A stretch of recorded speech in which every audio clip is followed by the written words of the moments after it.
मैं विनोद सर आपका स्वागत करता हूं आपके अपने यूट्यूब चैनल पर। आज फिर हम देखेंगे एक नई घटना के साथ में। अरुणाचल प्रदेश के तवांग में 9 दिसंबर को भारत और चीन के सैनिकों में हाथापाई हुई। तो आइए शुरू करते हैं। अरुणाचल के तवांग में 9 दिसंबर को भारत और चीन के बीच सैनिकों में हाथापाई हुई। 600 सैनिकों ने 17,000 फीट की ऊंचाई पर स्थित भारतीय पोस्ट को हटाने के लिए घुसपैठ की कोशिश की थी। यहाँ पोस्ट यांगासे में है। भारतीय सैनिकों ने चीनियों को खदेड़ दिया।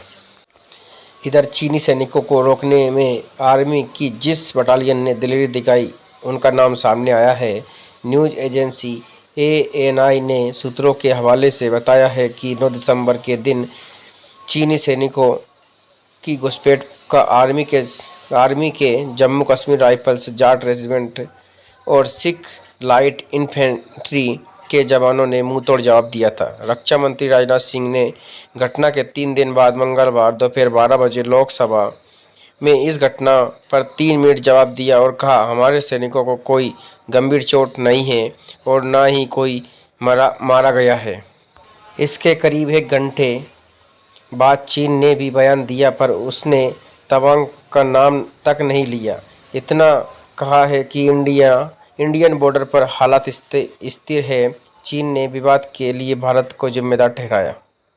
लाठी डंडे से लैस चीनी घुसपैठ करने आए 9 दिसंबर को 600 चीनी सैनिक घुसपैठ की कोशिश कर रहे थे कि कटीले लाठी डंडे और इलेक्ट्रिक बैटन से लैस थे।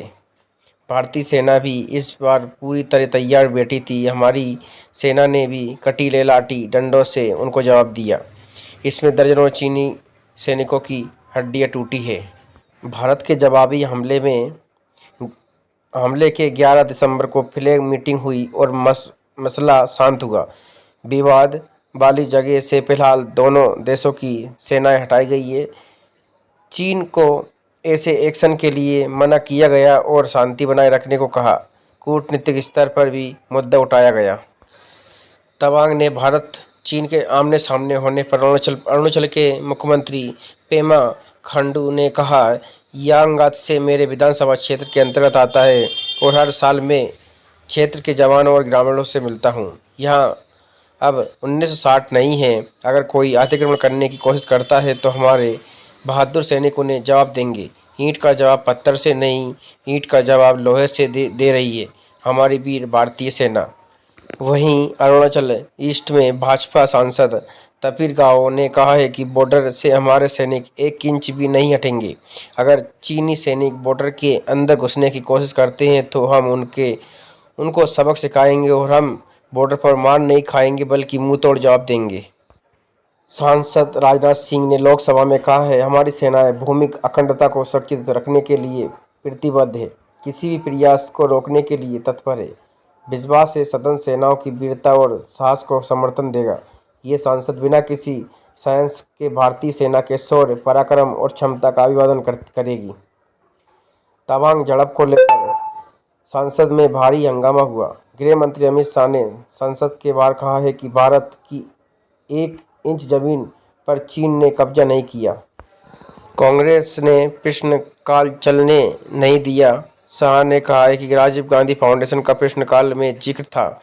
इस फाउंडेशन को चीन से 1.38 करोड़ रुपए मिले थे। कांग्रेस शासन में 1962 में चीन ने हजारों एकड़ जमीन हड़प ली थी। रक्षा मंत्री के बयान के बाद चीन ने भी अपना बयान जारी किया। न्यूज़ एजेंसी AFP के मुताबिक चीन ने कहा है, भारतीय सीमा पर हालात स्थिर है। हमने भारत से कहा है कि वह सीमा पर शांति स्थापित करने में हमारी मदद करे। वही शाम तक चीनी सेना एक साथ प्रवक्ता का भी बयान सामने आया।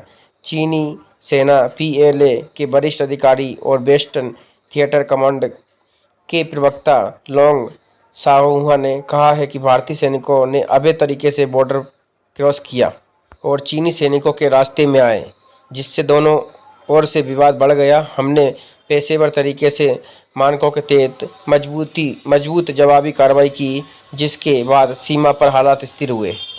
तवांग में भारत और चीन के सैनिकों की झड़प के बाद इंडियन एयरफोर्स ने अरुणाचल सीमा पर कॉम्बैट एयर पेट्रोलिंग यानी जंगी उड़ानें शुरू कर दी। तवांग में हुई झड़प से पहले ही चीन ने अरुणाचल प्रदेश सीमा में अपने ड्रोन भेजने की कोशिश की थी। इसके बाद IAF ने तुरंत अपने लड़ाकू विमान अरुणाचल प्रदेश सीमा पर तैनात किए थे। अरुणाचल के तवांग में 9 दिसंबर को भारत और चीन के सैनिकों के बीच हुई झड़प का जिक्र वर्ल्ड इंडिया में भी हो रहा है। हांगकांग के साउथ चाइना मॉर्निंग पोस्ट में कहा कि झड़प के तुरंत बाद दोनों सेनाएं अपने इलाकों में लौट गई। BCC ने लिखा है, झड़प में भारत से ज़्यादा नुकसान चीन के सैनिकों को होने की खबर है। सोशल मीडिया पर कुछ वीडियो भी वायरल हो रहे हैं। यूजर्स कह रहे हैं कि ये तवांग झड़प की वीडियो है। पिछले साल इसी क्षेत्र में 200 चीनी सैनिकों ने घुसपैठ की कोशिश की थी। तब भी भारतीय सैनिकों ने इसे नाकाम कर दिया था।